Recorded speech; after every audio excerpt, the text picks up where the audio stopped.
Good evening, this is Neil Spate, Thurrock Nub News, coming to you live from Corringham Town Park, where those of you who followed Nub News may remember I came down the other week and did a report on the new paths and developments in the park, and I spoke to local councillor Shane Ralph, who was effusive about the future and whatever. But one of the areas that struck me as a little odd was he talked about community involvement and things about people about making things happen in Corringham, and didn't feel there was enough going on. Well, one man who certainly does make a huge amount of things go on is the gentleman I'm proud and pleased to know as hopefully as a friend as well as a colleague.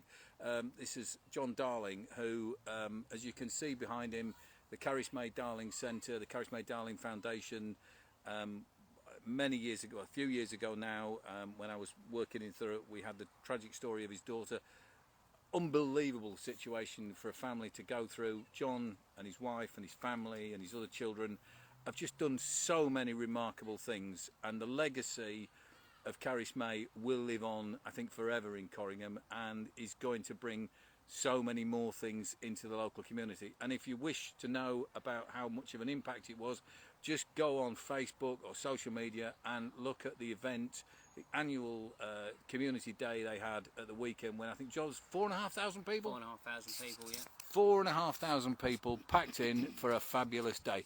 But that's just one thing. John, we're here in the park. Behind us we've got the centre. You've got some big plans for it, I think.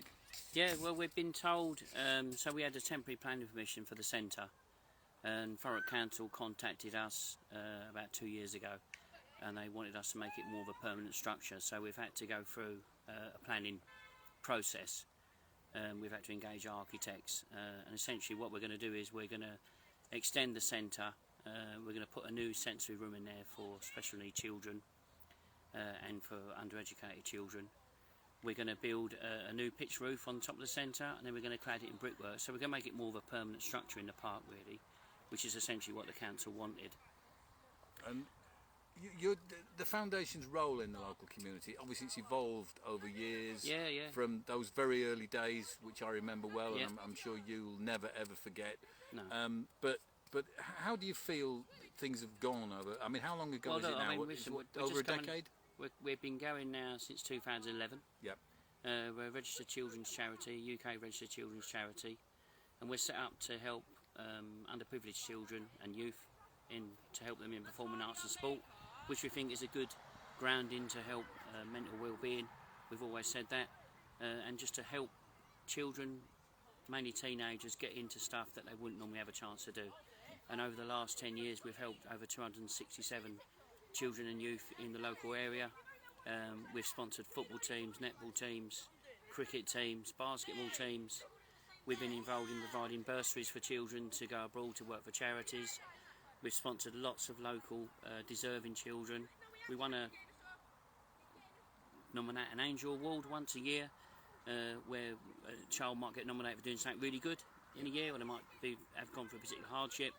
And we work very close with the local schools in deciding who would win those prizes, and we work closely with them, understanding what they need. And we've given out, donated laptops, iPads, camera equipment, all sorts of stuff over the years now, which has been really good for us, and it's something that we enjoy doing. One of the big things that we do is our big day, obviously the one you've just been talking about, first one in 2.5 years since the pandemic. And we put it on Saturday. It's always the second Saturday in July. As I say, we had 4,500 local people turn out. It was just absolutely fantastic. Will you be having a ball this year? We've got a ball in October. Right. Yeah. Well, we'll get all the details of the tickets. I've been. It's an absolutely wonderful that'd be great event. if you could. I'll be there this year, and hopefully you can. If businesses want to support that and come up with prizes, you'll not find a better course to turn your mind to. I tell you. So, Yeah, it's fantastic. and I'm sure we'll put all the links on to get in touch with John.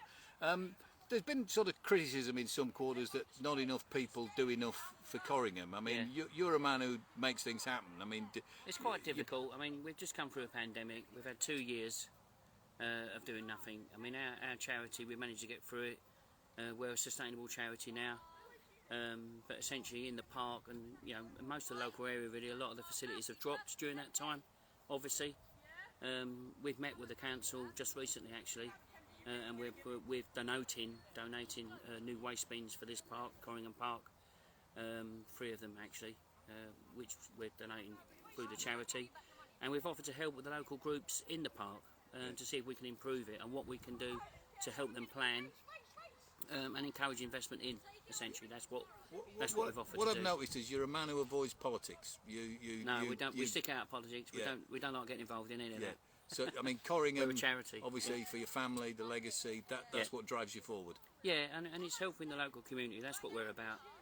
We do as much as we can, and I wish I could help everybody in the local community, Neil, to be honest, that deserves it, but we can't. But as a charity and a foundation, we've always maintained our goals of supporting children and youth, and that's what we like to do. We like to steer clear of any politics. We don't get involved in that. No, well, great stuff. Well, look, thank you for the time this evening. It was great to come and listen to your plans for the centre, and we'll watch what goes on there. Yeah. And my message to people, I often get people say, can we support a charity? Can we help somebody out? Look up the Caris May Darling Foundation. Look up John. Look up his family, and you'll not find anything better. I promise you. John, absolute pleasure as ever to talk to you. Thank you on behalf of all the people of No, Thurrock, thanks for your time. particularly the people of Corringham, for what you do. Yeah. Thank you. You've created a true and wonderful legacy. Thank you. Fantastic. Thanks, Neil. Thank you.